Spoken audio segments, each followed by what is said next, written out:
और अब तुम्हारा सफर उस मोड़ पर पहुंच चुका है जहां तकदीर खुद तुम्हारे सामने झुकने लगी है। वह तकदीर जिसने कल तक तुम्हें गिराया, आज वही तुम्हें उठाने के लिए आतुर है। ये वह इलाही फैसला है जिसे कोई इंसान, कोई ताकत, कोई दुश्मन और कोई हालात रोक नहीं सकते। अल्लाह ने तुम्हें इतनी बार हार दिखाई ताकि तुम्हें यह समझ आ जाए कि जीत इंसानों के हाथ में नहीं, बल्कि सिर्फ उसी एक मालिक के पास है। अब वही मालिक तुम्हारे लिए ऐसी फतह लिख चुका है जिसमें न हार की बह है और न शिकस्त का कोई असर। तुम्हें अब महसूस होगा कि तुम्हारे रास्ते से बोझ उतर गया है, तुम्हारे दिल से डर मिट गया है और तुम्हारी रूह में वह रोशनी उतर रही है जो तुम्हें बुलंदी की तरफ धकेल रही है। जिन दरवाजों को तुमने बंद देखा था, अब वही दरवाजे तुम्हारे लिए खुलकर रहमत बन जाएंगे। ये अकेले लोगों की रफाकत बन जाएगी। यही अल्लाह की सुन्नत है। जब वह किसी बंदे को ऊंचाई पर ले जाते हैं तो उसके साथ हजारों की रूह को भी ऊंचा उठाते हैं।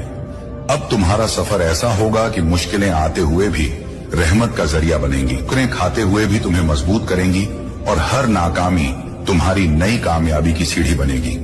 यह वह लम्हा है जब इंसान जान लेता है कि उसकी जिंदगी अब उसकी नहीं रही, बल्कि अल्लाह की लिखी हुई एक किताब है जिसे पूरी दुनिया पढ़ेगी और उससे हिम्मत पाएगी। इसीलिए अब तुम्हें डरना नहीं, बल्कि इस इलाही अमानत को संभालना है। तुम्हारी जीत अब एक इम्तिहान है, तुम्हारा सब्र अब एक मिसाल है और तुम्हारा सफर अब एक पैगाम है। आने वाले दिनों में तुम देखोगे कि तुम्हारे लिए कैसी कसी मदद आसमान से उतरती है, किस तरह हर दुश्मनी दोस्ती में बदलती है और किस तरह हर बंद गली तुम्हारे लिए रोशनी का रास्ता बनती है। ये सब सिर्फ इसलिए होगा कि अल्लाह ने तुम्हारे नाम के साथ जीत की तारीख लिख दी है। और जब अल्लाह कोई तारीख तय कर दे तो न वक्त टलता है न तकदीर बदलती है। अब वह घड़ी आ चुकी है जिसमें तुम्हारी सारी मेहनत, सब्र, आंसू और सजदे